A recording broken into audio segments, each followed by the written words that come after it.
ராஜாதி ராஜ ராஜ மார்த்தாண்ட ராஜ கம்பீர ராஜ பராக்கிரம ராஜ வைராக்கிய.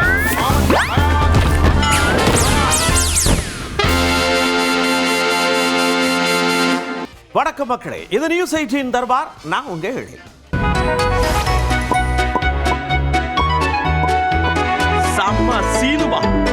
பட்ஜெட் நாளைக்கு தாக்கல் பண்ண போறாங்க. இன்னைக்கு இந்த பக்கம் தஞ்சாவூருக்கு எதிர்க்கட்சி தலைவரை கூட்டிட்டு போறாங்க. கலந்துக்குவாரா மாட்டாரா, என்ன நடக்கும் ஏது நடக்கும், விடுவாங்களா மாட்டாங்களா, என்ன செய்வாங்க, ஒரு ரவுண்டு போயிட்டு வருவோமா?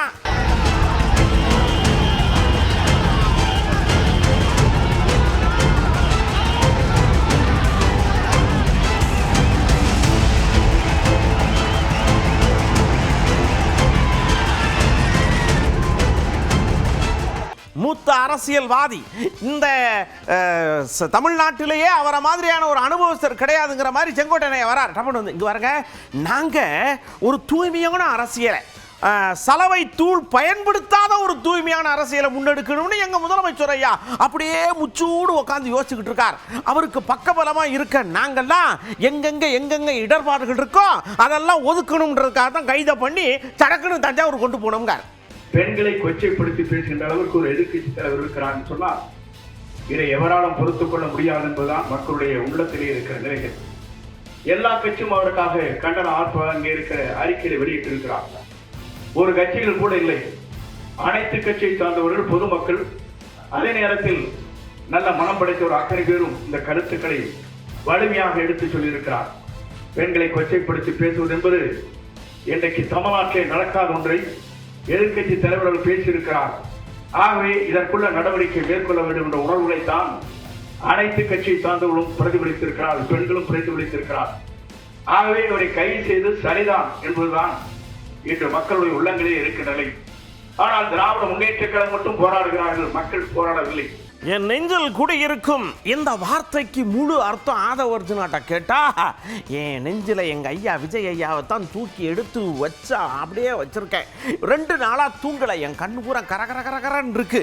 ஏன்னா உதயநிதி பேசினார் இல்லையா, அந்த வார்த்தை எனக்குள்ள அப்படியே ஒரு பிரளயத்தை உண்டாக்கி, சுனாமியை உண்டாக்கி, எரிமலையை வெடிக்க வைக்கிற மாதிரி இருக்கு. என்ன செய்ய, இந்த தமிழ்நாட்டில் நான் இப்படி இருக்கிறேனே அப்படின்னு என்னை நானே நிந்துக்கிறேன்ற மாதிரி பேசுறேன். இன்னைக்கு பேசுறாரு, நான் என்ன பேசணும், ஒண்ணுமே பேசல. உங்களுடைய அம்மா முன்பும் உங்களுடைய மகள் முன்பும் இந்த வார்த்தையை பேச முடியுமா திரு உதயநிதி அவர்களே? பேச முடியுமா? எல்லோருக்கும் குடும்பம் இருக்கு, எல்லா பெண்களையும் ஒரே மாதிரி பார்க்கணும். எங்க அம்மா பார்க்கிற மாதிரி தான் இன்னொரு அம்மாவை நான் பார்க்க முடியும். அந்த உணர்வு உங்ககிட்ட இல்லை. ஆனா எங்க தலைவருக்கு ஒவ்வொரு பெண்ணையும் தன்னுடைய அம்மாவும் தங்கச்சியாவும் அக்காவையும் பார்த்துட்டு இருக்காரு. இதனாலதான் இந்த ரியாக்ஷன். இதுதான் உண்மை. இது அரசியலோ பழிவாங்களோ கிடையாது. நாங்க எதுக்கு அரசியல் பழிவாங்கணும்? 60 வருஷ வரலாற்றை தூக்கி எறிஞ்சு சிங்கிளா தனியா எங்கால் ஜெயிச்சிருக்காரு எலெக்ஷன்ல. உங்களை எதிரியாவே நாங்க பார்க்கல. எங்க தலைவரை எதிர்த்து நிக்கிறதுக்கு ஒரு தகுதி வேணும். இன்னைக்கு சேலஞ்ச் பண்றேன் திரு உதயநிதி அவர்களே, உங்க தாத்தாவோட ஐடென்டிட்டி, திமுகவோட ஐடென்டிட்டி எல்லாத்தையும் தூக்கி போட்டு உங்க எம்எல்ஏ போஸ்ட ரிசைன் பண்ணிட்டு வாங்க. எங்க தலைவர் சாமானிய ஒருத்தரை நிப்பாட்டுவார். அதே சேப்பாக்கத்துல சாமானிய ஒரு பெண்ணை நிப்பாட்டுவார். சாமானிய ஒரு பெண்ணை சேப்பாக்கத்துல இன்னைக்கு நாங்க நிப்பாட்டுக்கு ரெடி. சேலஞ்ச் பண்றோம். தண்ணி வேணும்னு கேட்கலாம், ஆனா தண்ணியை குடுன்னு சண்டை போட முடியாது அப்படின்னு அடிச்சு சொல்றாரு. என்னன்னு கேட்டா, எங்க விஜய் ஐயா கர்நாடகாவை தம்பியா நினைக்கிறாரு, கேரளாவை அண்ணனா நினைக்காரு, ஆந்திராவை பெரியப்பாவா நினைக்காரு. எப்படிங்க ஒரு குடும்பத்துக்குள்ள குஸ்தி போட முடியும்? என்ன பேசுறீங்க அப்படின்னு உறவு முறைகளுக்கு விளக்கம் கொடுத்து நம்மளை எல்லாம் ஆப் பண்றார். கர்நாடகா போறாரு. அவருடைய நோக்கம் என்ன? ஒரே நோக்கம் தான். அவருடைய நோக்கம் இந்த ஸ்டேட்மெண்ட் வர்றது, ட்விட்டு போறது, பேருக்கு சும்மா ஒரு ஆர்ப்பாட்டம் நடத்தல எங்களுடைய தலைவருக்கு விருப்பமே கிடையாது. செயல். எங்களுடைய தலைவர்னா செயல்படணும்னு சொல்லுவார். அப்ப அவருடைய என்ன இருந்துச்சுன்னா, நம்ம போய் தண்ணி கேட்டாலும் கொடுக்க மாட்டாங்க, பரவாயில்ல. ஆனால் இந்த காவேரி பிரச்சனையை வச்சு இரு மாநில மக்களுக்கான உறவை நாளைக்கு அரசியல் ரீதியா தூண்ட விட்டு சமூக பதட்டம் உருவாயிடக்கூடாதுன்னு எங்க முதலமைச்சர் நினைச்சார். இதுதான் ரீசன், வேற ஒண்ணும் கிடையாது. இதுதான் ரீசன். அங்க கூடிய சில அமைப்புகள் 2028 தேர்தல் வருது, அப்ப இதை ஒரு பிரச்சனையாக்கி தமிழர்களுக்கும் அங்க இருக்கக்கூடிய தமிழக மக்களும் கர்நாடக மக்களும் எப்பொழுதும் இன்றைக்கும் அண்ணன் தம்பியா நம்ம இருக்கிறோம், உறவுல இருக்கும், அக்கா தங்கச்சியா இருக்கிறோம். அப்ப அந்த சிந்தனை வரக்கூடாது. அவர் எல்லோருக்குமான தலைவர். இங்க எப்படி கன்னியாகுமரியிலும் கிருஷ்ணகிரியிலும் அவர் போகும்போது 5 லட்சம் மக்கள் வருவாங்களோ, அவர் கர்நாடகால இறங்கி பெங்களூர் போகும்போது 10 லட்சம் மக்கள் நிற்பாங்க அவரை பார்க்கறதுக்கு. இதுதான் எங்களுடைய தலைவர். அவர் கர்நாடக மக்களுக்கு சேர்ந்துதான் யோசிக்கிறாரு, அந்த மக்களுக்கு சேர்ந்துதான் யோசிக்கிறார். அப்ப 2 மாநில உறவை மேம்படுத்தணும். ஒரு பிரச்சனை வரும் பொழுது உறவு சரியா இருக்கணும். ஒரு முதலமைச்சரே அங்க போகும்பொழுது நாளைக்கு சூழ்ச்சி அரசியல் உருவாக்கி ஒரு கலகம் உருவாகாம இருக்கணும்னா, என் மகனே வந்துட்டான்னு கனலா இருக்கக்கூடிய ஒரு தாய் சொல்லுவாங்க, ஏன்பா இந்த பண்றீங்கன்னு சொல்லுவாரா, சொல்ல மாட்டாங்களா? இந்த அரசியலுக்காக தான். இது என்ன பெரிய நம்ம அங்க போக கூடாதுன்னு இருக்கு. நம்ம ஒரு உறவு முறையில போவோமே, இது நம்ம கர்நாடகா, நம்ம மக்கள், ஏன் மக்கள் தானே அவங்களும், கேரளால இருக்க மக்களும் ஏன் மக்கள் தான் நினைக்கிறதா எங்க தலைவர். இதுல என்ன தவறு? நீங்க அரசியலா பாக்குறீங்க, அவரு சகோதரத்தை வளர்க்கறதுக்காக கர்நாடகால போகணும்னு நினைச்சார். இதுதான் உங்களுடைய குறுகிய மனப்பான்மை. அப்படியே உதயநிதி ஐயா கேட்கார், நீங்கள் பெரியப்பாவை வச்சுக்கோங்க, அண்ணனா வச்சுக்கோங்க, தம்பியா வச்சுக்கோங்க, என்ன வேணாலும் வச்சுக்கோங்க, அப்புறம் நான் ஏதாவது சொன்னோம்னா உடனே இப்படி சொல்லிட்டாருன்னு சண்டைக்கு வருவிய. தண்ணியை மட்டும் கொடுங்க ஐயா, பாலமாக பூமியெல்லாம் வானத்தை பார்த்து பேன்னு புலந்து கிடக்கு, தயவு செஞ்சு தண்ணியை கொண்டு வந்து விடுங்க, அப்படி தான் சொல்லுவோங்கார். எங்களுடைய தலைவர் முதலமைச்சராக இருக்கும்போது ஒவ்வொரு மாதமும் ஜூன் மாதம் 12ஆம் தேதி மேட்டூர் அணையிலேருந்து தொடர்ச்சியாக என்ன சொல்ல போனால் சில ஆண்டு ஜூன் 12க்கு முன்னாடியே எங்களுடைய தலைவர் விவசாயிகளுக்காக தண்ணியை திறந்து விட்டுருக்கிறாங்க. ஆனால் 5 வருடங்களுக்கு பிறகு இந்த வருஷம் ஜூன் மாதம் போய் ஜூலை மாதம் போய் இப்போ ஆகஸ்ட் மாதம் வந்துச்சு, இது வரைக்கும் தொடங்கலை. அதற்கான வக்கில்லை இந்த அரசுக்கு. தண்ணியை கேட்டு பெறுவதற்கு வக்கில்லை, கர்நாடகாவை எதிர்த்து பேசுறதுக்கு வக்கில்லை, தைரியம் இல்லை, தெம்பு இல்லை. எனவே இந்த முதலமைச்சர் இதுக்கெல்லாம் பதில் சொல்ல வேண்டும். சட்டசபையில் பேசும்போது சொன்னேன், அனைத்து கட்சி கூட்டத்தை கூட்டுங்க, இது ஒரு தனிப்பட்ட கட்சியுடைய பிரச்சனை கிடையாது, இது ஒரு நம்ம மாநிலத்துடைய அனைத்து விவசாயிகளுடைய பிரச்சனை, நம்ம அனைவரும் ஒன்றாக சேர்ந்து போராடுவோம், நம்ம ஒத்துமையை காட்டுவோம்னு தொடர்ந்து நான் சொன்னேன். அதற்கும் பதில் சொல்லலை. இதையெல்லாம் நேற்று வலியுறுத்தி, அது மட்டும் இல்லை, ஒவ்வொரு அமைச்சரும் இந்த 3 மாத காலங்களில் என்னென்ன பண்ணிட்டு இருக்கிறாங்கன்னு ஆதாரத்தோடு குறிப்பிட்டு பேசினேன். அதற்கெல்லாம் பதில் சொல்றதுக்கு தெம்பு இல்லாத, திராணி இல்லாத, வக்கில்லாத ஒரு முதலமைச்சர், ஒரு டம்மி முதலமைச்சர் நமக்கு வாச்சிருக்கிறார். அப்படியே சொல்றாரு. லைட்டு நிற்கிது, நானும் உங்கள்கிட்ட பேசிகிட்டு இருக்கேன், நீங்கள் பார்த்து கை தட்டிச்சிருக்கீங்க, ஓகேவா? அப்படியே லேசாக ஒரு வருஷம் பின்னாடி வந்து வாருங்க, திப்பிடுன்னு ஓடினார். அங்கே போய் தடன்னு ஓடி கேட்டை பூட்டிட்டு உள்ளவே உட்காந்தாச்சு. இதெல்லாம் கேட்டால் அதுதான் கரெக்டும்பிய, இதை தப்பும்பிய. எதுக்கு? எனக்கு ஃப்ளைட்டு டைம் ஆச்சு, நான் போகிறேன்னு கிளம்பிட்டார். கரூரில் 41 பேரை பலி கொடுத்துட்டு ஒரு கட்சியினோட தலைவர் துண்டகானம் துணியக்கானம்னு என்ன செய்யுதுன்னு தெரியாமல் கரூர்லேருந்து ஓடி போய் இதே திருச்சி ஏர்போர்ட் வழியாக வந்து புறமுதுகு காட்டு ஓடி போய் பத்திரிகையாளர் சந்திக்க பயந்து போய் இங்கேருந்து ஓடி போய் சென்னையில் இங்கேருந்து நீங்கள் பத்திரிகையாளர் ஒவ்வொருத்தரும் கூப்பிட்டீங்க, சார் 30 பேர் இறந்துட்டாங்க சார், 30 பேர் இறந்துட்டாங்க சார்னு. ஆனால் அதெல்லாம் காதில் வாங்காமல் ஒரு 1ஆம் நம்பர் முதலமைச்சர் இப்போ தமிழ்நாட்டுக்கு வந்திருக்கிறாரு. அதை இங்கே நினைவுபடுத்த விரும்புகிறேன். இங்கே மட்டும் இல்லை, சென்னையிலையும் ஓடி போனாரு. ஓடி போய் வீட்டில் போய் அவர் மட்டும் இல்லை, ஒட்டுமொத்த கட்சியுமே அண்டர் கிரவுண்டில் போயிட்டு ஒரு 35 நாள் யார் வீட்டை விட்டு வெளில வராமல் 1 வாரத்துக்கு அப்புறம் வீடியோ போட்டார். அப்படிப்பட்ட ஒரு தைரியசாலியான ஒரு முதலமைச்சர் இன்னைக்கு தமிழ்நாட்டுக்கு வந்திருக்கிறாரு.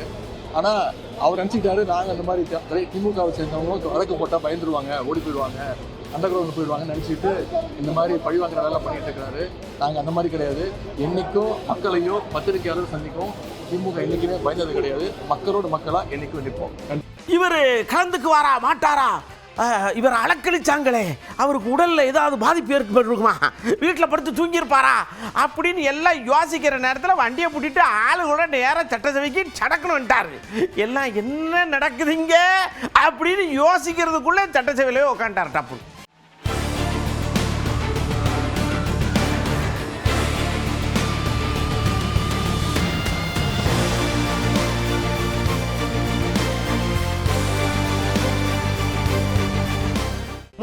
எல்லாம் பட்ஜெட்டு தாக்கல் பண்ணுறதுக்கு முன்னாடி அப்படியே முதலமைச்சர் ஐயாட்ட போய் காட்டி வாங்க எல்லாரும் சேர்ந்துவோம்னு ஒன்றோட வருவாங்க.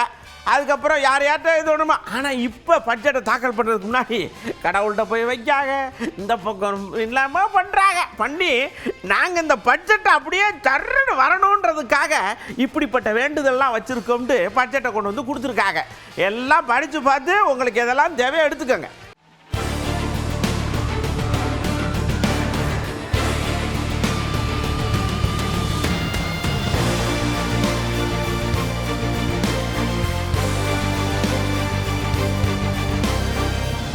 அப்படியே எடப்பாடி ஐயா தச்சு புசுண்டு வார இருந்தானே ஐயா பட்ஜெட் எப்படின்னு கேட்டோன்னா ஒரே ஒரு விஷயம் தான், தம்பி எல்லாம் இருக்குது ஆனால் பேர் மட்டும் மாறி இருக்கு. அப்படி தான் எனக்கு டைம் ஆயிடுச்சு, நான் அப்புறமேட்டு பேசுகிறோம்னு போயிட்டாரலாம்.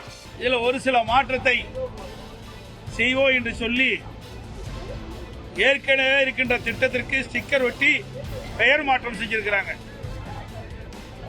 இதுதான் இந்த பட்ஜெட்டில் பார்க்கப்படுகிறது. இன்றைக்கு ஆட்சி பொறுப்பேற்ற பிறகு கிட்டத்தட்ட 85 நாட்கள் ஆகின்றன. சுமார் 85 நாட்கள் ஆகிறது. 85 நாட்களில் இந்த ஆட்சியில் எந்த ஒரு புதிய திட்டத்தையும் இதுவரை கொண்டு வரப்படவில்லை. வெறும் வசனத்தை பேசியே 85 நாட்கள் காலத்தை ஓட்டிவிட்டார்கள். எல்லாவற்றிற்கும் ரீல் விடுறதுதான் இந்த ஆட்சியுடைய சாதனையாக பார்க்கப்படுகிறது. ஆட்சிக்கு வருவதற்கு முன்பு மக்கள் எதிர்பார்க்கின்ற திட்டங்கள் நிறைவேற்றப்படும். இதுவரை எந்த ஒரு ஆட்சி காலத்திலும் கொடுக்க முடியாத திட்டத்திலெல்லாம் மக்களுக்கு வழங்க வேண்டும் என்று வீரவசனம் பேசினார்கள். ஆனால் இந்த நிதிநிலை அறிக்கை இந்த பட்ஜெட்டில் பார்க்கின்ற பொழுது ஒன்றுமே எந்த ஒரு திட்டமுமே முழுமையாக இடம்பெறவில்லை. புதிய திட்டங்கள் எதுவுமே இடம்பெறவில்லை. அப்படியே எடப்பாடியை இன்னொரு விஷயத்தை நின்று சொல்லிட்டு போகிறாரு. ஏற்கனவே 10, 10.5 லட்சம் 11 லட்சம் கோடி கடன் இருக்குன்னு சொல்லியிருக்காங்க. இப்போ சடக்குன்னு ஒரு 1.25 லட்சம் கோடி வாங்க போகிறோம்னு வேற சொல்கிறாங்க. அப்புறம் எதுக்கு முன்னாடியெல்லாம் கச்சபச்சான்னு பேசுனாங்கன்னு தெரியலை. என்ன நடக்க போதோ எது நடக்க போதோ போங்க ஐயா அப்படின்னு விரக்தியோடு போகிறார் மனுஷன். இன்றைக்கு இருக்கின்ற நிதி பற்றாக்குறை ஒரு பக்கம், அதோட ஒட்டுமொத்த கடன் பற்றாக்குறை இதுவே இருக்குது. இந்த ஒட்டுமொத்த கடன் நீங்க பார்த்தீங்களா, திருத்திய மதிப்பீடுபடி 10,98,768 கோடி கடன் இருக்குது. இன்றைய சூழ்நிலையில் தமிழக வெற்றி கழக ஆட்சி அமைந்து இந்த குறுகிய காலத்தில் 20,000 கோடி கடன் வாங்கியிருக்கிறாங்க. 17,000 கோடி வருவாய் செலவு செஞ்சிருக்கிறாங்க. அப்படின்னா எப்படி ஏற்கனவே இருக்கிற கடனை திருப்பி செலுத்த முடியும்? எப்படி புதிய திட்டத்திற்கு வருமானம் இல்லாம செயல்படுத்த முடியும்? அதுக்குள்ள தக்க விளக்கமே இல்லை. ஆக இந்த அரசாங்கம் எப்பவும் போல திராவிட முன்னேற்ற கழக அரசாங்கத்தில் எப்படி வர்ண ஜோடை செய்து அதை பட்ஜெட் தாக்கல் செஞ்சாங்களே அதே போல தான் இந்த ஒரு பட்ஜெட் என்று சொல்லி சில அறிவிப்புகளை அப்படியே ஏற்கனவே இருக்கின்ற அறிவிப்புகளை மாற்றி அறிவிச்சிருக்கிறாங்க. அவ்வளவுதான் இந்த பட்ஜெட்டில் பார்க்க முடியும்.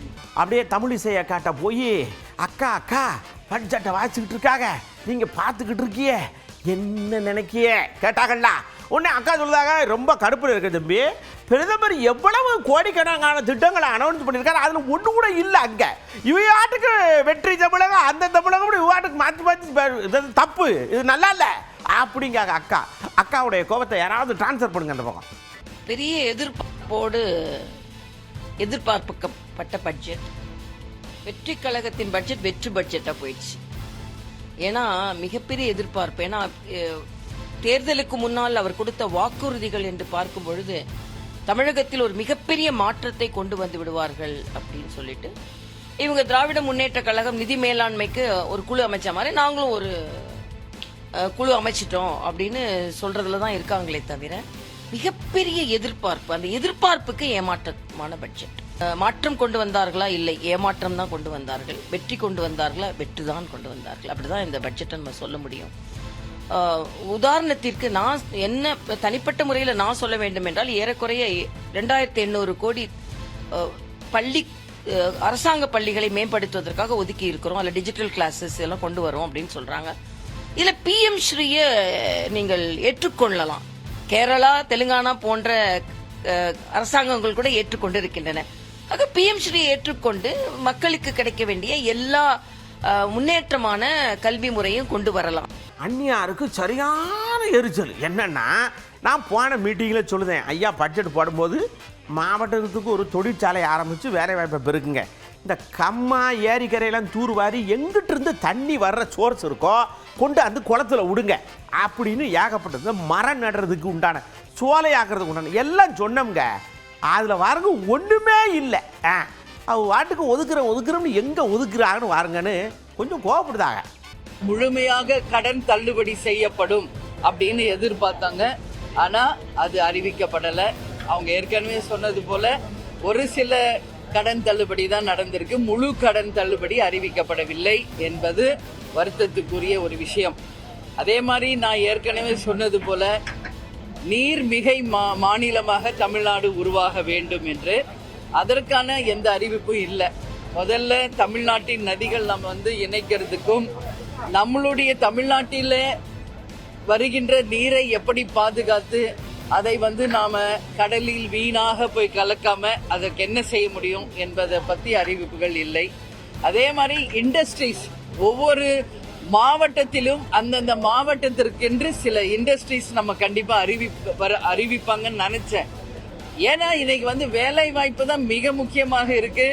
இளைஞர்கள் இன்னைக்கு நம்ம போய் பார்த்தோம்னா எங்கேயுமே வேலை இல்லைன்னு மக்கள் பேசுறத தான் நம்ம கேட்க முடிகிறது. எனவே ஒரு மாவட்டத்திற்குமான தொழிற்சாலைகள் என்னென்ன மாதிரியான தொழிற்சாலைகள் வர வேண்டும் என்ற எந்த அறிவிப்பும் இல்லை.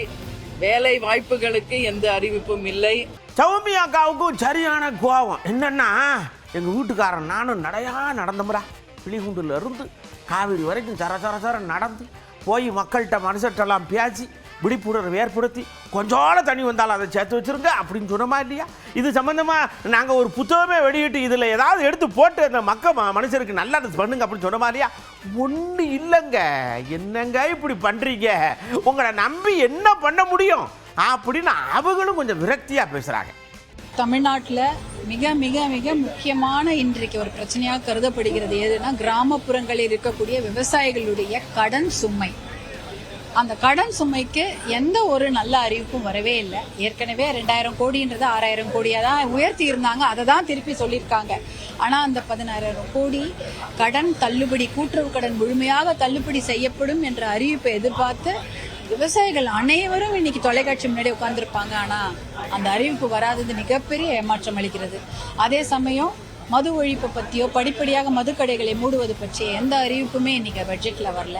அது ஒரு மிகப்பெரிய ஏமாற்றத்தை கொடுக்கிறது. ஏன்னா மது ஒழிப்பு செய்தாதான் பெண்கள் பாதுகாப்பு உறுதி செய்யப்படும். விவசாயிகளையும் பெண்களையும் காப்பாற்றினீங்கன்னா தான் தமிழ்நாட்டில் ஒரு நல்ல ஒரு மாற்றம் ஏற்படும். அப்படியே இன்னொரு விஷயத்தையும் அக்கா ஆழமாக யோசிச்சு கேட்காங்க. நிறைய மாற்றங்களை கொண்டு வந்திருக்கோம்னு சொன்னாங்க.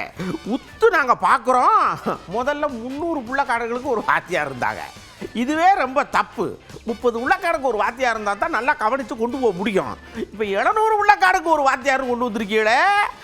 பாவம், அந்த வாத்தியார் வண்டி எடுத்துகிட்டு எங்கெங்கெல்லாம் போவார். இல்லை 700 உள்ளக்கார ஒரே பள்ளிக்கூடத்தில் வச்சிருப்பீங்களா? என்னையா நடக்குதுன்னு கேட்காம ஸ்போர்ட்ஸுக்கு முக்கியத்துவம் கொடுத்து பட்ஜெட்டில் பண்ணியிருக்காங்க. ஸ்போர்ட்ஸுக்கு பிள்ளைகளுக்கு 1 மணி நேரம் பள்ளிக்கூட நேரத்தை விட தாண்டி 1 மணி நேரம் ஸ்போர்ட்ஸுக்கு முக்கியத்துவம் கொடுத்துருக்கிறதா அனௌன்ஸ் பண்ணியிருக்காரு அமைச்சர். ஆனால் நீங்கள் என்ன பண்ணிட்டீங்க, ஏற்கனவே 300 பேருக்கு இருந்த உடற்பயிற்சி ஆசிரியரை 700 பேருக்கு ஒருத்தர்னு மாற்றிட்டீங்க. அப்போ ஒரு உடற்பயிற்சி ஆசிரியர் 700 பேருக்கு எடுக்கணும்னா அவர் 3 ஸ்கூலுக்கு போகணும். சில கிராமத்தில் பார்த்தீங்கன்னா ஒரு ஸ்கூலில் ஒரு 300 பேர் தான் இருப்பாங்க. அப்போ அந்த உடற்பயிற்சி ஆசிரியர் 3 ஸ்கூலுக்கு போவாரா, 3 இடத்துல இருப்பாரா? எனக்கு அது தெளிவில்லாமல் இருக்குது. அப்போ ஸ்போர்ட்ஸுக்கு முக்கியத்துவம் கொடுத்தீங்கன்னா நீங்கள் அதுக்கு இன்ஃப்ராஸ்ட்ரக்சருக்கு முக்கியத்துவம் கொடுக்கணும். இடம் மட்டும் கட்டிட்டா போராது, அதுக்கு நீங்கள் மேன் பவர் கொடுக்கணும். இப்போ எல்லாமே பார்த்தீங்கன்னா பாத்ரூம் பற்றி சொல்லியிருக்கிறீங்க. பள்ளிக்கூடங்களில் கல்லூரிகள்லாம் அரசு கல்லூரிகள்லையோ பள்ளிக்கூடங்கள்லையோ பாத்ரூம்லாம் சரியில்லை, அதெல்லாம் கொஞ்சம் சரி பண்ணணும், இன்ஃப்ராஸ்ட்ரக்சர் சரி பண்ணணும், நல்லா சுகாதாரமாக இருக்க வேண்டும் என்றால் திருப்பி அதற்கு ஆட்களை போட வேண்டும். இப்போ பற்றாக்குறை தான், ஆட்கள் பற்றாக்குறை. எல்லாமே ஒப்பந்தம் கான்ட்ராக்ட், டெம்பரரி பேசிஸ், மறுபடி இதான் நடந்துட்டு இருக்குது. அப்போ யாருக்குமே வேலை வாய்ப்பு, அரசு வேலை வாய்ப்பு, அந்த கிரேட் 4 எல்லாம் சொல்லுவாங்க இல்லையா, அதெல்லாம் இல்லவே இல்லையா?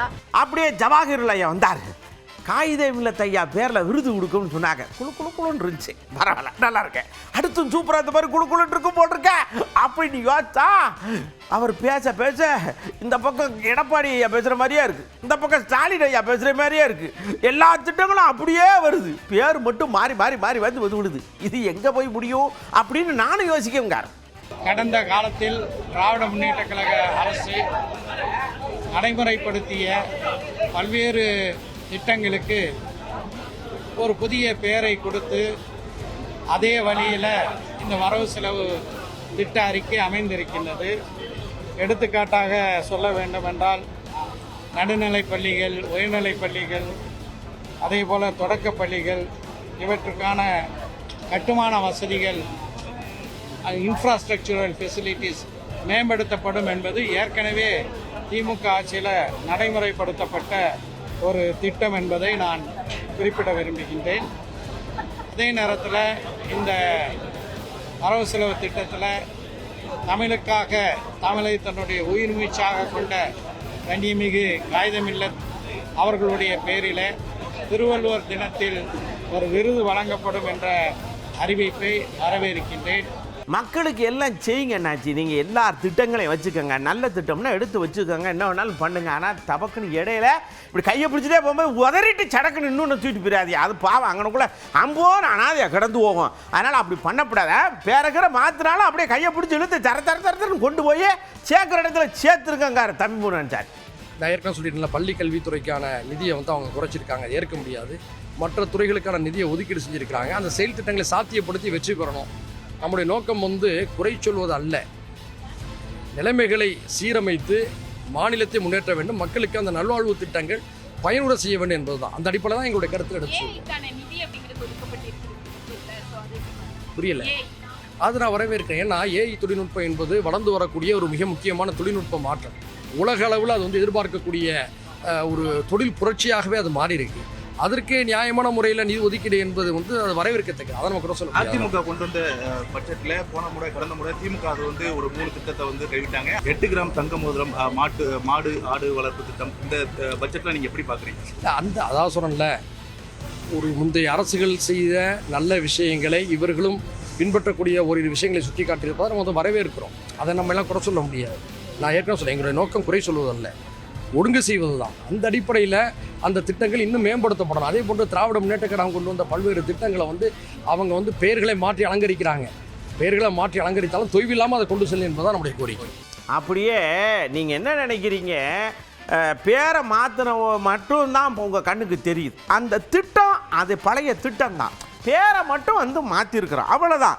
நல்ல திட்டங்களை அரவணைச்சு அப்படியே அள்ளி கொண்டு வந்து போட முடியாது. மக்களுக்கு அதை கொடுக்கணுங்கிறதா நீங்கள் அங்கே பார்க்கணும். பேரை மாற்றி விட்டாங்க அதை மட்டும் சொல்லக்கூடாது அப்படின்னு பேர் மாற்றத்திற்கு உண்டான காரணத்தை விளக்கி சொல்கிறாங்க நம்ம தாரகை கட்பட். காமராஜர், பெருந்தலைவர் காமராஜருடைய பேர்ல வந்துட்டு திட்டத்தை வந்துட்டு அறிவிச்சிருக்காங்க. அந்த உணவு திட்டம் ஆகட்டும், இதெல்லாமே வந்துட்டு காலை உணவு திட்டம் எல்லாமே அதை அறிவிச்சிருக்காங்க. இதெல்லாம் நிறைய ஒரு முன்னோடி. அதெல்லாம் இப்பதானே தொடங்கி இருக்கிறோம். நாங்க பாருங்க, அந்த எக்ஸிஸ்டிங் நேம் தான் இருக்கிற ஸ்கீம் தான் நேம் மாத்திருக்காங்க. இதுல என்ன உங்களுக்கு ஃபர்ஸ்ட் டைம் ஒண்ணுமே இல்லையே, எக்ஸிஸ்டிங் ஸ்கீம் தானே. எக்ஸிஸ்டிங் ஸ்கீம்னு சொல்ல முடியாது இல்லையா. முன்னாடி எக்ஸிஸ்டிங் ஸ்கீம்ல வந்துட்டு டிடிசி அப்ரூவலோட தான் CM morning breakfast scheme already இருக்குது. இப்போ இதுல காமராஜர் பேர் மட்டும் தான் ஆட் பண்ணிருக்கீங்க. இதுல என்ன காமராஜர் பேரும் இல்ல. இப்போ வந்துட்டு முன்னாடி வந்துட்டு சின்ன பர்టిక్యులர் கிளாसेस மட்டும் தான் இருந்துச்சு. இப்போ எல்லா கிளாसेस இப்போ வந்து 8th வரைக்கும் நம்ம கொடுக்குறோம் இல்லையா. நாங்க திமுக தேர்தல் வாக்குறுதியை பற்றி பேச, எங்களுடைய வாக்குறுதி முதலமைச்சர் அதுல புதுசா கொண்டு வந்த மாதிரி நீங்க நிறைய சொல்லும்போது நிறைய புதுசா கொண்டு ஒண்ணுமே புதுசு இல்லன்ற ஒரு ஜஸ்ட் an extension தான். அவ்வளவுதான், உண்மை மாறாது. எக்ஸ்டென்ஷன் நீங்க கண்டிப்பா அதை சொல்ல முடியாது. ஏன்னா புதுசாக வந்து, ஏன்னா இவ்வளவு எக்ஸ்டென்ஷனா இருந்தாலும் முன்னாடி கொண்டு வந்த எந்த ஸ்கீமே நிறுத்தவே இல்ல, அதை கண்டினியூ தானே பண்ணியிருக்கிறாங்க. அது ஒண்ணு எவ்வளவு பாராட்டு. இதுக்கு முன்னாடி வந்த கவர்மெண்ட் எல்லாமே ஸ்கீம்ஸ் ஸ்டாப் பண்ணுவாங்க. ஆனா இந்த கவர்மெண்ட், எங்களுடைய கூட்டணியில இருக்கக்கூடிய இந்த கவர்மெண்ட் வந்து எந்த ஸ்கீமையுமே ஸ்டாப் பண்ணல, கண்டினியூ தான் பண்ணியிருக்காங்க. இதே மிகப்பெரிய ஒரு பாராட்டுதலுக்குரிய ஒரு விஷயங்கிறத நீங்க புரிஞ்சுக்கணும். அப்படியே நம்ம கம்யூனிஸ்ட் ஐயா வராரு, எல்லாம் நல்லா போகுதுங்க. அப்படின்னு கரெக்டாக சொல்லிக்கிட்டே இருந்தார். அதுபோல் நீங்கள் இப்படி பண்ணணும், அதுபோல் நீங்கள் அதை கொடுத்துருங்க அப்படின்னு நிறைய போலைகளை கொண்டு வந்து உள்ளே கொடுத்துருக்கிறார். அது வந்து எப்படின்னா ஒரு இணைப்பு சொல் இல்லையா, அப்படி இணைக்குது, அப்படி சரன்னு கூட்டணியை இணைக்கிறதுக்கு உண்டான போலையை அங்கே உள்ளே கொண்டு வந்து போட்டு கல்விக்கு மட்டும் ரொம்ப கனிவாக பார்த்துக்கோங்கன்ற மாதிரி ஒரு அட்வைஸை கொடுக்கார். கல்வி, மருத்துவம், சாலை உட்கட்டமைப்பு வசதிகளுக்கு அதிக நிதி ஒதுக்கீடு செய்திருப்பதை இந்திய கம்யூனிஸ்ட் கட்சி வரவேற்கிறது. குறிப்பாக பள்ளி கல்வித்துறைக்கு 44,562 கோடி ரூபாயும், உயர்கல்வித்துறைக்கு 8,396 கோடி ரூபாயும், ஆக மொத்தம் 53,000 கோடி ரூபாய் கல்விக்காக நிதி ஒதுக்கீடு செய்திருப்பதை வரவேற்கின்ற அதே வேளையில் கல்விக்கு செலவிடும் தொகையை செலவினமாக கருதாமல் எதிர்கால மனிதவள ஆற்றலுக்கான மூலதனமாக கருதி கூடுதலாக கல்விக்கு நிதி ஒதுக்கீடு செய்ய வேண்டும் என்று இந்திய கம்யூனிஸ்ட் கட்சியின் சார்பிலே நாங்கள் வலியுறுத்துகிறோம். அப்படியே நம்ம உதயநிதி ஐயா கடுப்பாக இருந்தாலும் கொஞ்சம் இதாக இருக்குது. என்னென்னா நீங்கள் திட்டத்துக்கு அப்படி பேரை மாற்றுதிய மாற்றாமல் கொண்டு போனீங்கன்னா இன்னும் கொஞ்சம் நல்லா இருந்திருக்கும். இருந்தாலும் நீங்கள் மாற்றி கொண்டு போகும்போது தான் என்ன அப்படின்னு கொஞ்சம் கடுப்பாகுது. இருந்தாலும் நாம் ஆரம்பித்து வச்ச திட்டம் தான், ஓகே போயிட்டு போகுது போங்க அப்படின்னு கொஞ்சம் அப்படியே விட்டு போயிடார். திராவிட மாடல் அரசு எங்களுடைய தலைவர் கடந்த ஆட்சியில் என்னென்ன திட்டங்கள்லாம் கொண்டு வந்தாங்களோ அதற்கு மேலாம் ஒரு ஸ்டிக்கரை ஒட்டியிருக்கிறாங்க. ஆட்சிக்கு வரும்போது மாற்றம் மாற்றம் அப்படிங்குவாங்க. இப்போ என்ன மாற்றம் கேட்டிங்கன்னா எல்லாத்துக்கும் பேர் மாற்றம் செஞ்சுருக்கிறாங்க. அனைத்து திட்டங்களையும் பேரை மாற்றிருக்கிறாங்க. பட்ஜெட்டுக்கு முன்பு பொதுவாகவே எல்லா முதலமைச்சர்களும் அமைச்சர்களும் அதிகாரிகளை கூப்பிட்டு பேசுவாங்க. அதே மாதிரி இந்த அரசும் கடந்த 10 நாட்களாக முதலமைச்சர் எல்லா அதிகாரியும் கூப்பிட்டு ஆலோசனை செய்வது மாதிரி ஒரு ஃபோட்டோ ஷூட்லாம் நடத்தி அந்த புகைப்படங்கள்லாம் வந்தது. பெயர் மாற்றம் செய்வதற்கு எதற்கு ஒரு ஆய்வு கூட்டம் நடந்துச்சு, அதிகாரியோட என்ன டிஸ்கஸ் பண்ணாரு அப்படின்னு எங்களுக்கு தெரியல. அப்படியே பாருங்க, இப்போ நான் இப்படி சொல்லிட்டு போறேன்னு உடனே நீங்கள் உடனே காழ்ப்புணர்ச்சியில் சொல்கிறாரு அப்படின்னு சொல்லிடுவீங்க. வரங்க இங்கே வரங்க திட்டத்தை எடுத்துக்கமா, உலகம் உங்கள் கையில் அப்படின்னு நம்ம சொன்னோம். நீங்கள் என்ன பண்ணிருக்கீங்க, உயர்தர படிக்கணினி திட்டம் அப்படின்னு போட்டிருக்கீங்க. எல்லாம் ஒன்று தானே, வேறு எதுவும் மாற்றிருக்கா? அதே மாதிரி அண்ணல் அம்பேத்கர் தொழில் முன்னோடிகள் திட்டம், அண்ணல் அம்பேத்கர் அயலக கல்வி உதவி திட்டம், அயோத்திதாசர் ஆதிதிராவிடர் வாழ்விட மேம்பாட்டு திட்டம், ஒலிம்பிக் சிறப்பு மையங்கள்னு எல்லாமே எங்களுடைய திராவிட மாடல் அரசில் செயல்படுத்தப்பட்ட திட்டங்கள் தான். வெறும் பேரை மட்டும் அவங்களுடைய கட்சி பேரை வெற்றி வெற்றின்னு எல்லா திட்டத்துக்கு மேலேயும் ஸ்டிக்கர் ஒட்டியிருக்கிறாங்க. அன்பு சோலைன்னு நாங்கள் கொண்டு வந்த திட்டத்துக்கு அது பேரை மாற்றி இன்னைக்கு முதியோர் பொழுதுபோக்கு மையங்கள்னு பேரை மாற்றிருக்கிறாங்க. நாங்கள் எங்களுடைய தலைவர் ஆட்சியில் கொடுக்கப்பட்ட லேப்டாப் திட்டம் உங்களுக்கு தெரியும், உலகம் உங்கள் கையில் அப்படின்னு அந்த திட்டத்துக்கு எங்கள் தலைவர் பேர் வச்சு கடந்த ஆண்டு 20,000 லேப்டாப் 20 லட்சம் அறிவித்தோம், 10 லட்சம் மாணவர்களுக்கு கொடுத்தோம். அதை இன்னைக்கு பேரை மாற்றி வெற்றி மடிக்கணினி திட்டம் அப்படின்னு பேர் வச்சிருக்கிறாங்க. கலைஞர் கனவு இல்ல திட்டம் அதோட பேரை மாற்றி வெற்றி வீடு திட்டம் அப்படின்னு பேரை மாற்றி வச்சிருக்கிறாங்க. அதே மாதிரி மாடல் ஸ்கூல்ஸு அது வந்து தகைசால் பள்ளிகள் அதோட பேரை மாற்றிருக்கிறாங்க. முதல்வர் படைப்பாகங்கள் எங்களுடைய ஆட்சியில் கொண்டு வந்த திட்டம், அதை இன்னைக்கு டிஜிட்டல் நூலகம் அப்படின்னு பேர் மாற்றிருக்கிறாங்க. ஷாஜகான் ஐயாட்ட போய் ஐயா ஐயா உதயநிதி அப்படி சொல்லிட்டு போறாருங்க, பூரா சீரோங்க இருக்கியா அப்படி சொன்ன உடனே எல்லாம் பொறாம குப்பு குப்புன்னு வயிறு எரிஞ்சிருக்குமே, எல்லாம் பொறாம ஊழலை முற்றிலும் நாங்கள் அப்படி ரப்பரை வச்சு அழிச்சு விட்டோம். ஊழலுங்கிற வார்த்தை இப்போ தமிழில் இருக்காது பாருங்க, அந்த மாதிரி நாங்கள் பண்ணியிருக்கோம். அதை பார்த்தா அவங்களுக்கு பொறாமையாக இருக்குது, அதனால அவர் இப்படி சொல்லிட்டு போகிறார், விடுங்க அப்படிங்க. எதிர்கட்சியாக இருக்கக்கூடியவங்களும் அதை பாராட்டினா தானே செய்தி. இது எதிர்ப்பு தெரிவித்து 0 சொல்கிறது, 5 மார்க் 10 மார்க் சொல்கிறது உயர்வாக விமர்சனத்தில் சொல்கிறது தானே. ஆளுங்கட்சியை மெச்சக்கூடிய எதிர்கட்சி என்னைக்கு இருந்திருக்காங்க, அந்த இதில் அவருக்கு சொல்கிறாங்க.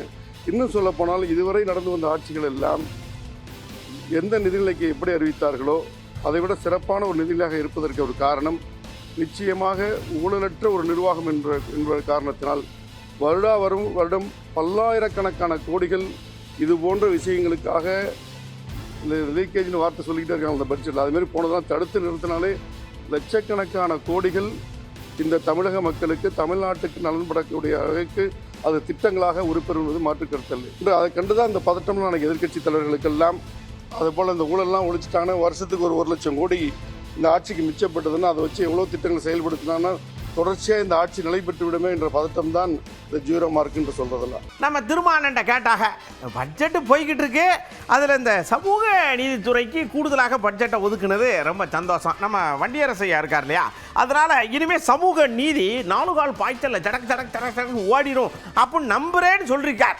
ஓடுமா என்னங்கிறத பொறுத்து இருந்தால் பார்க்கணும். பள்ளி மாணவர்களுக்கு ஹெல்மெட் மற்றும் இதர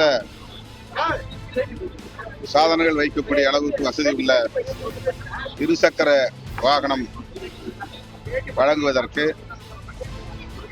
இந்த அரசு முன்வந்திருப்பது பாராட்டுதலுக்குரியது. கலைஞர் கனவு திட்டம் என்கிற பெயரில் இயங்கி வந்த திட்டத்தை இப்போது வெற்றி வீடு திட்டம் என்று பெயர் மாற்றம் செய்து அறிவிக்கப்பட்டிருக்கிறது. இப்போது அது 5 லட்சம் ரூபாயாக உயர்த்தப்பட்டிருப்பது என்பது மகிழ்ச்சி அளிக்கிறது. அந்த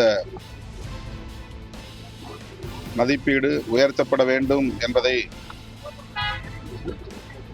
விடுதலை சிறுத்தைகள் கட்சி கடந்த ஆட்சியின் போதும் வேண்டுகோள் விடுத்திருக்கிறோம். இந்த அரசு வீடு கட்டும் மதிப்பை 5 லட்சமாக உயர்த்தியிருப்பதை வரவேற்று பாராட்டுகிறேன். சமூக நீதித்துறைக்கு கூடுதலாக நிதி ஒதுக்கீடு செய்திருப்பது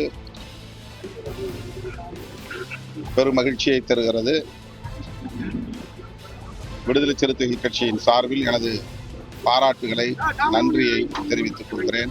அப்படியே நம்ம டாக்டர் ஐயா கிருஷ்ணசாமி ஐயா வந்து நான் கரெக்டாக கேட்டா என்ன கேட்டாங்கன்னா, நீங்கள் பட்ஜெட்டை விடுங்க தம்பி, இந்த 2500 4000 3000 எதுன்னு உங்களுக்கு தெரியுதா, வந்தால் உடனே டவக்கு நான் கொடுப்போம்னு சொன்னீங்களா இல்லையா? இன்ன வரைக்கும் கொடுக்கல. சரி, எல்லாரும் எதிர்பார்த்துருந்தாங்க பட்ஜெட்டில் எப்படியாவது ஒதுக்கி கொடுத்துருவாங்கன்னு. நீங்கள் எங்கிட்ட ஒதுக்குனீங்க, அங்கிட்டாக்க ஒதுக்கிறீங்க. இது பூரா கேட்பாரற்ற பிள்ளையா கிடக்கு, என்ன சொல்ல போறீங்க அப்படின்னு கூட்டாளிகளோட கேட்காரு. யார் பதில் சொல்லுவான்னு பார்ப்போம்.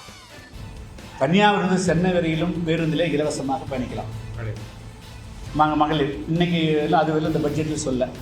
2வது, குடும்ப பெண்களுக்கு தலா 2500 ரூபா மாதந்தோறும் கொடுக்கப்படும் என்று சொன்னார்கள். அது ஒரு 1000 ரூபா கொடுக்குறாங்க, மீதி 2500 பற்றி பேசலை. அதேபோல் படித்த இளைஞர்கள், பட்டதாரி இளைஞர்களுக்கு மாதம் வந்து 4000 ரூபா உதவித்தொகை. டிப்ளமோ பட்டதாரிகளுக்கு 2500. அது மட்டும் இல்லாமல் வந்து ஆண்டுதோறும் 6 எரிவாயு சிலிண்டர்கள் வந்து உருளைகள் வந்து இலவசம். அதுபோக வந்து 5 ஏக்கருக்கு குறைவாக இருக்கக்கூடிய அனைத்து விவசாயிகளுடைய கடன்கள் ரத்து, பயிர்க்கடன் ரத்து. அதுபோக வந்து 25 லட்சம் ரூபாய்க்கு வந்து ஒவ்வொரு குடும்பத்துக்கும் வந்து இன்சூரன்ஸு, அதுபோக இலவசமாக வந்து மருத்துவ பரிசோதனைகள். தங்கம் தென்னரசு ஐயாவுக்கு வருத்தம்னா வருத்தம், அவ்வளோ பெரிய வருத்தம். பட்ஜெட்டை பற்றி நான் ஒன்றும் சொல்கிறதுக்கு இல்லை. ஏன்னா நீங்களே எல்லாத்தையும் பிரித்து பேச்சு அக்கு வேறு ஆணி வேறு டீட்டெயில் எனக்கு கொடுக்க, அப்புறம் நான் வேறு இடத்த சொல்லணும், ஒதுக்கி வைங்க. ஆனால் நிதியமைச்சர் என்ன சொன்னார், ஹரப்பா மொஹஞ்சதாரோ நாகரிகத்தை போகிறேன் நம் தமிழக நாகரிகம் அப்படின்னு. கீழடியில் போய் பாருங்கள், அதை தாண்டின நாகரிகம் நம்மகிட்ட இருக்குது.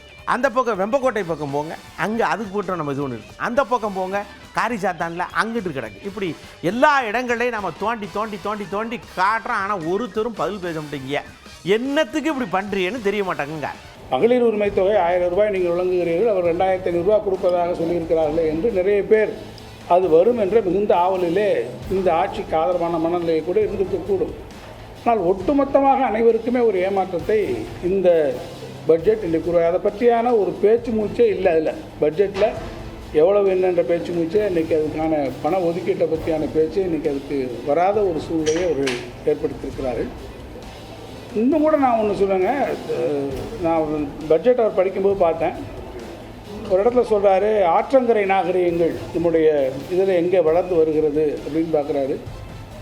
நிதியமைச்சர் சொல்லுகிறார் இன்கா நாகரிகத்தை பற்றி சொல்லுகிறார், மெசமடோமியாவை பற்றி சொல்லுகிறார், மொஹஞ்சதாரோவை பற்றி சொல்லுகிறார். ஆனால் உங்களுக்கு பக்கத்தில் இருக்க கீழடியில் வைகை ஆற்றின் நாகரிகம் தழைத்து ஓங்கிய தமிழ் மண்ணிலே வைகை ஆற்று நதியிலே வந்திருக்க கீழடி நாகரிகத்தை பற்றி அங்கே இடம்பெறவில்லை. அதற்கு பக்கத்தில் இருக்கக்கூடிய பொருணை நாகரிகம், அந்த நாகரிகத்தை பற்றி இடம்பெறவில்லை. வைப்பாற்றங்கரை நாகரிகம், நம்முடைய பள்ளிக்கல்வித்துறை அமைச்சர் கூட அண்மையிலே மலையடிப்பட்டி எக்ஸ்கவேஷன் சைட்டுக்கு போய் பார்த்தார். அகழ்வாய்வு பணிகளை எல்லாம் போய் பார்த்துட்டு வந்தார். அது அமைந்திருக்கக்கூடிய வைப்பாற்றங்கரை நாகரிகத்தை பற்றி ஒரு வார்த்தை இல்லை. தமிழ்நாட்டினுடைய நாகரிகத்தை, பண்பாட்டை, கலாச்சாரத்தை கூட முன்னிறுத்த வேண்டும் என்கின்ற ஒரு அடிப்படை உணர்வு இல்லாத ஒரு நிதிநிலை அறிக்கையாக இந்த நிதிநிலை அறிக்கை அமைந்து விட்டது என்பதுதான் வருத்தத்துக்குரிய விஷயமாக இருக்கிறது.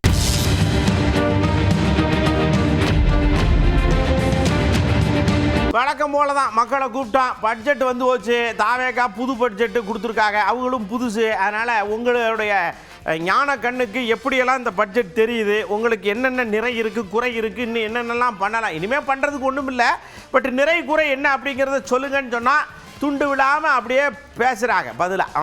அண்ணன் சீரா 8 கிராம் தாலிக்கு தங்கமும் ஒரு பட்டு புடவையும் கொடுக்காங்க, அது வரவரிக்கத்தக்கதான். அந்த குழந்தை பிறந்ததுக்கும் தாய்மாமன் மோதிரம்ட்டு அந்த குழந்தைக்கும் அவர் அறிவிச்சது மிகவும் வரவேற்கத்தக்கது. வீடுகள் வந்து கட்டும் திட்டத்தின் கீழ் 3,50,000 என்கின்ற ரூபாய் இருந்தது. அதை இந்த அரசு 5 லட்சமாக உயர்த்துள்ளது. மூத்த குடிமக்களுக்காக தமிழ்நாடு முழுவதும் 1000 நடமாடும் முதியோர் சிகிச்சை மையங்கள் அமைச்சிருக்காங்க. இது வந்து ரொம்ப முக்கியமான ஒன்று.